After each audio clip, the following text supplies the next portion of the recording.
Bon, allez, Amazon, hop hop hop, allez, attends, un petit écran, 144 Hz. Il y a le BenQ Zowie XL 2411P et le AOC C24G1. Bon bah ils sont au même prix je crois qu'elle.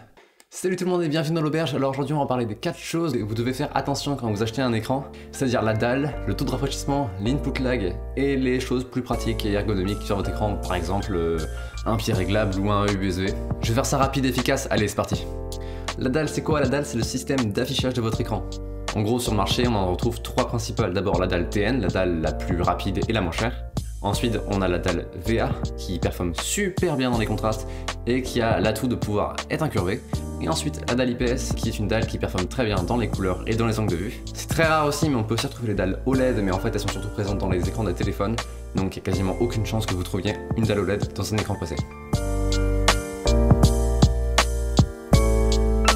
Le taux de rafraîchissement de votre écran, c'est la capacité de celui-ci à pouvoir afficher un certain nombre d'images à la seconde. On mesure ça en Hz, donc par exemple un écran 60 Hz, ça peut afficher jusqu'à 60 images à la seconde, tandis qu'un écran 144 Hz, ça peut afficher jusqu'à 144 images à la seconde, ce qui rend l'expérience beaucoup plus fluide.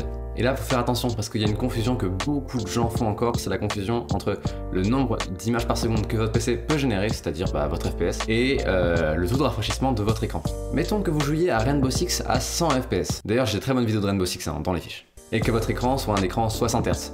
Ça veut dire que votre PC, il envoie 100 images à la seconde à votre écran, mais celui-ci, il peut en traiter que 60. Vous ne verrez donc que 60 images par seconde.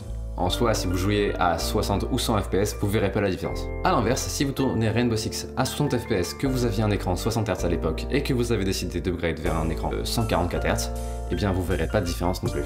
Donc voilà, hein, les mecs qui font les fous parce qu'ils veulent s'acheter le nouvel écran 360 Hz parce qu'ils veulent montrer qu'ils ont la plus grosse, eh bien ça sert à rien parce que de toute façon personne tourne ses jeux à 360 FPS, et qu'en plus que ça coûte une blinde.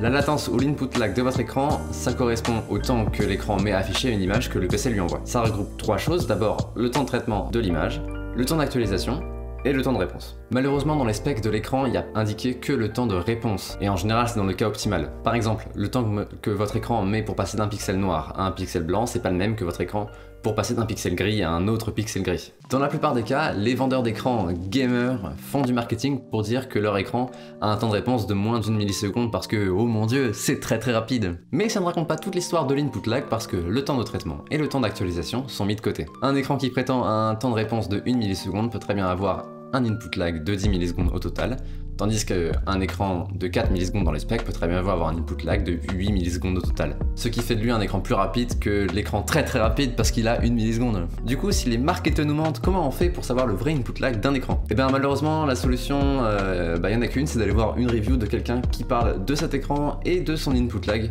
Et malheureusement, elles sont plutôt rares. La seule chaîne YouTube que je connais qui fait des reviews d'écran qui parlent d'input lag, c'est la chaîne de Hardware Unboxed, une chaîne australienne, donc ça fait une bonne raison de se mettre sérieusement en anglais. La dalle, le taux de rafraîchissement, l'input lag, c'est bien beau, hein, mais il faut aussi faire attention à d'autres features que votre écran pourrait avoir. Je pense, comme je disais tout à l'heure, à un hub USB ou alors à un pied réglable. Ça peut très bien être aussi, je sais pas moi, 2 fines bordures au bord de votre écran ou ce genre de choses. Vous pouvez aussi avoir très bien envie d'un écran un peu plus large, je pense notamment au 21/9 pour pouvoir avoir un peu plus d'espace à l'écran ou alors pour regarder des films. Aussi, si le bon vieux 1080p ne vous suffit pas, vous pouvez très bien opter pour des écrans en 1440p ou en 4K, mais bon, il va falloir mettre le budget et aussi dans le PC qui suit.